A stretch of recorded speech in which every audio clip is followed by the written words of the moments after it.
Hello students, আমার চ্যানেলে তোমাদেরকে স্বাগত। শুরু করছি 2026 মাধ্যমিক পরীক্ষার্থীদের জন্য ইতিহাসের সাজেশন, লাস্ট মিনিট সাজেশন তোমাদের সামনে নিয়ে এসেছি। এবং 2 নম্বরের প্রশ্ন আজকে আমরা কিন্তু অধ্যায় ধরে ধরে আলোচনা করব। আজকে আলোচনা করব প্রথম অধ্যায় এবং দ্বিতীয় অধ্যায় থেকে 2 নম্বরের প্রশ্ন। কি বললাম? আজকের এই ভিডিওয়ে প্রথম অধ্যায় এবং দ্বিতীয় অধ্যায় থেকে 2 নম্বরের প্রশ্ন এগুলো আলোচনা করব এবং আগামীকাল তৃতীয় চতুর্থ এইভাবে 4টি পর্বে কিন্তু আমি 2 নম্বরের প্রশ্নের সাজেশনগুলো দেবো। ঠিক আছে? তো চলো শুরু করি মাধ্যমিক 2026 লাস্ট মিনিট সাজেশন 2 নম্বরের প্রশ্ন, প্রথম অধ্যায় এবং দ্বিতীয় অধ্যায়। প্রথম অধ্যায় দেখে নাও। এই প্রশ্নগুলো অবশ্যই কিন্তু দেখে যাবে। ঠিক আছে? দেখো, প্রথম অধ্যায় থেকে প্রথম 2 নম্বরের প্রশ্ন কি বলছে, অ্যানাল স্কুল কি? দুয়ের দাগ, নতুন সামাজিক ইতিহাসের বৈশিষ্ট্যগুলি কি কি অথবা সামাজিক ইতিহাস কি? 3 নম্বর প্রশ্ন, ভারতীয় জাতীয়তাবাদের ইতিহাসে 1911 খ্রিস্টাব্দ গুরুত্বপূর্ণ কেন? 4 নম্বর, আঞ্চলিক ইতিহাস চর্চা গুরুত্বপূর্ণ কেন? 5 নম্বর, স্থানীয় ইতিহাস চর্চা বলতে কি বোঝো? 6 নম্বর, সামরিক ইতিহাস চর্চার গুরুত্ব কি? 7 নম্বর, পরিবেশের ইতিহাস বলতে কি বোঝো? 8 নম্বর, পরিবেশের ইতিহাসের গুরুত্ব কি?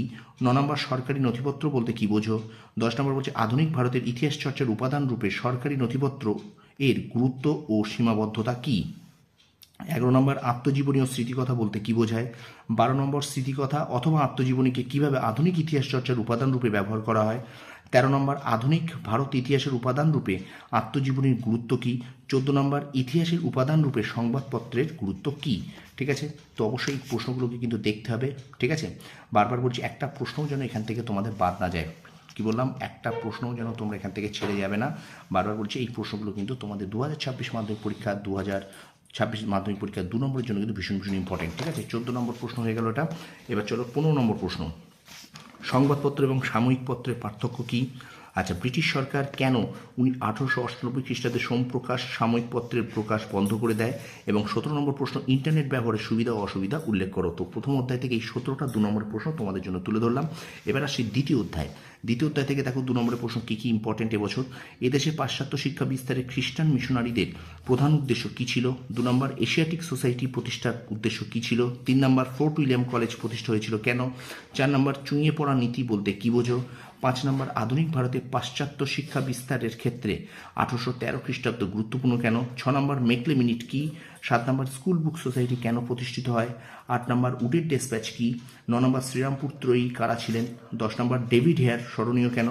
11 নম্বর, কাদম্বিনী বসু গঙ্গোপাধ্যায় স্মরণীয় কেন? 12 নম্বর, মধুসূদন গুপ্ত স্মরণীয় কেন? ঠিক আছে? চলো এবার চলে যাই 13 নম্বর প্রশ্নে। দেখে নাও, সতীদাহ প্রথা কি?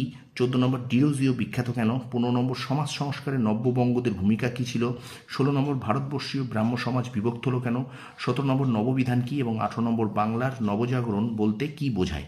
তো এই ছিল দ্বিতীয় অধ্যায় থেকে 18টি প্রশ্ন। ঠিক আছে? তো ভিডিওটা অবশ্যই একটু বেশি করে শেয়ার করে দাও। বারবার বলছি, ভিডিওটা তোমার বন্ধুদের মাঝে শেয়ার করো, আর অবশ্যই একটু লাইক করো, কমেন্ট করো, আর অবশ্যই আমার চ্যানেলটাকে সাপোর্ট করো। আর আমি কিন্তু আজ থেকে প্রথম অধ্যায় এবং দ্বিতীয় অধ্যায় 2 নম্বরের প্রশ্ন দিলাম। আগামীকাল কিন্তু 2 নম্বরের প্রশ্ন আনবো তৃতীয় অধ্যায় এবং চতুর্থ অধ্যায় থেকে। অবশ্যই আমার চ্যানেলটাকে কিন্তু সাবস্ক্রাইব করে রাখো। ঠিক আছে? তো ভিডিওটা বেশি করে শেয়ার করে দাও, বন্ধুদের মাঝে বেশি করে শেয়ার করো। ঠিক আছে? আর আমার চ্যানেল নতুন হলে অবশ্যই চ্যানেলটা সাবস্ক্রাইব করো, পাশে থাকা বেল আইকনটা প্রেস করে রাখো। তোমরা সফল হও, তোমাদের সাফল্য কামনা করি। ধন্যবাদ।